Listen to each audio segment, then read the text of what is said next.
So, what would you do if you found yourself in a legal fight, not just with another person, but with the entire court system itself? Well, that's the wild story we're going to unpack today. We're following one man's journey deep into the legal labyrinth, and we're doing it using only his own public court filings. All right, let's start with a scenario. Picture this. You're in the middle of a court case. You go online to check the docket, and you see it. A decision has been made. Great, right? But then nothing. Crickets. You never actually get the official order. So what do you do now? And that's exactly the situation described in this quote. This comes from a real motion filed with the Supreme Court of Texas by a man named Reynaldo Aguiar Marcano. And, at first glance, this just looks like a classic, annoying, bureaucratic mix-up, right? A misplaced paper. But, believe me, it is so much more than that. Okay, so let's peel back that first layer. We'll start with the missing court order. So his filing this motion for clarification is about as straightforward as it gets. Look, the court's website says his case was denied. Check. But he never got the official order. It's not in the e-filing system. You can't download it. It's just gone. All he's asking is, hey, can the clerk please just send me the document? Seems pretty simple, doesn't it? Yeah, but this is where the story takes a sharp, unexpected turn. Because while he was dealing with the seemingly small problem in state court, he was also doing something else, something much, much bigger. Okay, so keep this in mind. On January 9th, he files this totally routine request in a Texas court. Please send me the missing order. That's it. And then, on that exact same day, he turns around and tells that same Texas court that he has just filed a criminal complaint with the U.S. Department of Justice against federal judges. Whoa! Suddenly we are way past a simple missing piece of paper. So you've got to be asking, why would he do that? What's the connection? Well, according to Aguiar, that missing order isn't just a simple mistake. He claims it's evidence of a huge, coordinated effort to block him at every turn across the entire judicial system. Okay, so there's this legal tool he's using that's really important to understand. It's called a writ of mandamus. Think of it like this. It's when you go to a higher court and say, hey, the court below me or this government official isn't doing their job and you need to order them to do it. It's basically his legal crowbar to try and break through this blockade he says he's facing. Now, to really get what he's talking about, you have to know how a federal lawsuit is supposed to start. It's pretty simple. Step 1, you file your complaint. Step 2, the court clerk has to, it's not optional, issue these official papers called summonses for everyone you're suing. And step 3, you serve those summonses.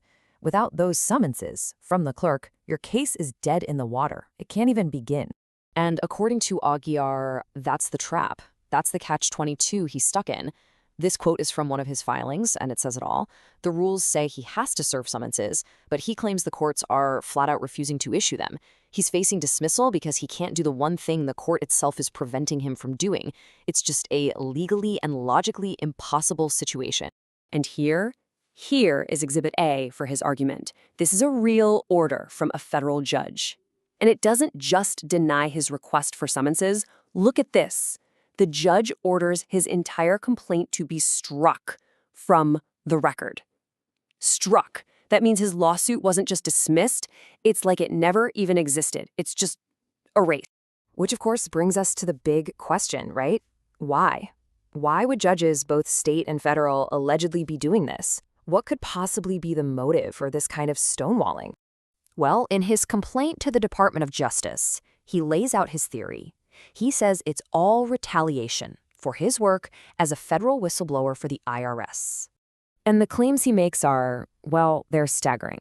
He says he has a leaked database from Venezuelan intelligence services, and he's using that data to file formal whistleblower disclosures with the IRS, pointing to what he calls massive tax noncompliance by some very powerful people. So in his mind, the court system isn't just broken, it's being used as a weapon to stop him. And he's not just fighting this battle in the courtroom. To get his story out there, he's also compiling all his research into a series of books, like the one you see here. He's basically creating his own public record of everything he's found for anyone who wants to look. But look, this isn't just about high-level legal theory and international databases. This whole thing brings it all the way down to a very personal, day-to-day fight on the ground. From what we can tell from the filings, the roots of all this seem to be in a really contentious state family court case. And this is the letterhead of the law firm on the other side. This represents the very formal, very professional face of the legal system he's up against. But that is not how Augier sees it. Not at all. In one of his filings, he talks about a settlement offer from this very firm. And he doesn't see it as a good faith offer to resolve things. No, he calls it a calculated bad faith tactic. Basically, a trap meant to slow things down and distract the court. And this battle he's fighting, it apparently spills out of the courtroom and into his daily life. In public posts on YouTube, he makes some really intense claims about harassment and surveillance. Like this one, where he says an informant told him that people are messing with traffic lights, trying to get him to run a red so the police will stop him. I mean, it's pretty wild stuff. So when you step back and look at the whole picture, what you've got is one man waging a war on multiple fronts, all at the same time. And I mean, just look at the scope of this campaign. He's in the state trial court alleging a fabricated order. He takes that to the Texas Supreme Court. He's also in federal district court suing over civil rights violations. When that gets blocked, he goes up to the federal appeals court. And then he wraps it all up and takes it to the Department of Justice with a criminal complaint against everyone involved. It's a lot. And maybe the most incredible part of all this, he's doing it all pro se. That's the legal term for representing yourself. He doesn't have a team of lawyers. It's just him acting as his own attorney, going up against established law firms and the full force of the government. And all of this really leaves us with one massive question. When you look at everything we've seen, just from his own filings, what is really going on here? Is this a story about one man's crusade to expose a vast, deep-seated conspiracy? Or is it the story of a lone person fighting a desperate battle against a system so complex, so powerful that he just can't win? The answer, for now, is somewhere in those court documents.